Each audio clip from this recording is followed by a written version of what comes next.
Rasulillah. Birinci Allah razı olsun bu gözəl süfrəyə görə, dəvətimizə görə Allah malımıza, mülkümüzə bərəkət versin. Artıq Ramazan ayının 28-ci iftarını eləyirik. Daha doğrusu 27-ci iftarını eləyirik, 28-ci gecəyə keçirik.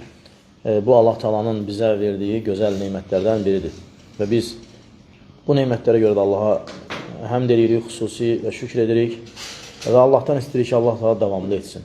Həmişə davamlı etsin. Və o kəslər ki, süfrəyə gəlirlər, otururlar və həmçinin səbəb olurlar belə süfrələrin açılmasına.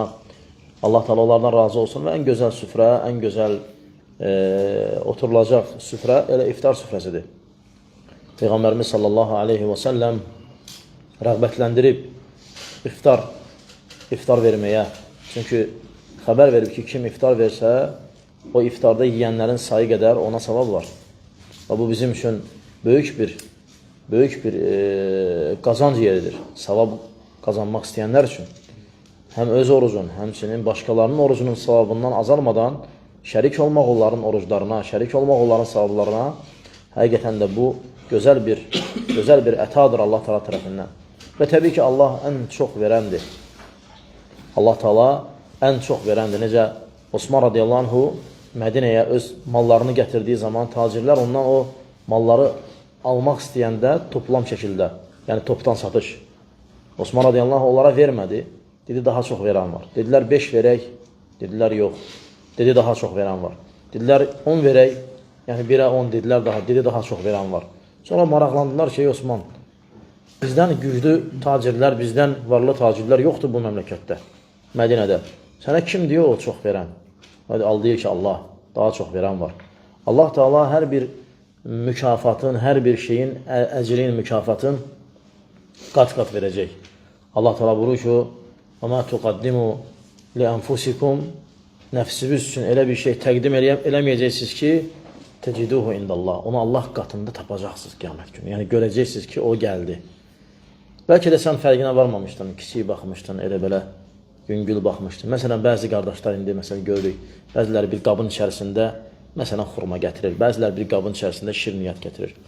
Bəlkə də çoxuna böyük bir süfrələrin qabağında o bir zəif bir şey kimi gəlir. Lakin Allah bilir, Allah Taala onu qiyamət günü hansı əcrlə, hansı mükafatla, hansı savabla, hansı özəlliklə qəbul edəcək və ona nə mükafat verəcək.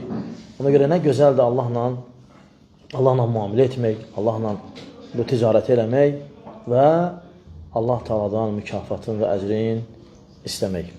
Və biz axırıncı Ramazanın sonuncu 10 gecələrinin lap son gecələrində qalmışıq və qalan daha dadlısıdır, daha ləzzətlisidir və daha gözəlidir. Axırıncı 10 günün son 3 və ya 2 gecəsi. Bu gecələrdə də istifadə eləmək bizə vacib olan məsələlərdən, mühüm olan məsələlərdən sayılır. Çünki Peyğəmbər sallallahu aleyhi və səlləm başqa gecələrdən fərqləndirib Ramazan ayını. Və çalış, heç olmasa, yəni təravih namazlarını qıl, heç olmasa biraz da olsa Quran oxu, biraz da dua elə, sonra bax inşallah, əgər münasibdirsə, istəyirsənsə oyaq qalmaq, qal. İstəmirsənsə, yorulmusansa, o zaman dincələ bilərsən. Lakin qalan günlər, qalan vaxtlar çox əzəmətli və çox gözəl bir fürsət dolu günlərdir, aylardır, zamanlardır. Bundan istifadə eləmək lazımdır və təbii ki, biz üzülürük ki, Ramazan ayı çıxır. Ramazan ayının gedişi bizi həqiqdən üzür. Allah Subhanahu taala yenə də bizi gələcək Ramazanlara yetişməyə müvəffəq eləsin. Və unutmayaq ki, Ramazan ayı bitəndən sonra Şəvval ayı gəlir. Şəvval ayında 6 gün oruc var.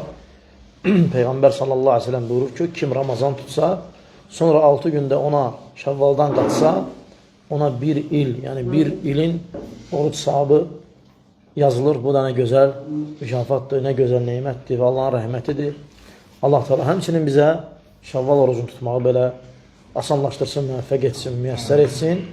Allah bu süfrəmizi, bu ibadətlərimizi bizdən qəbul eləsin, bizi qiyamət günü rüsva eləməsin və Allah Taala hamımızdan razı olsun yenə.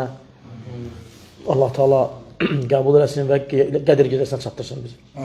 Və sallallahu aleyhi və Muhammed وعلى آله وصحبه وسلم تسليما كثيرا. Allah bereket.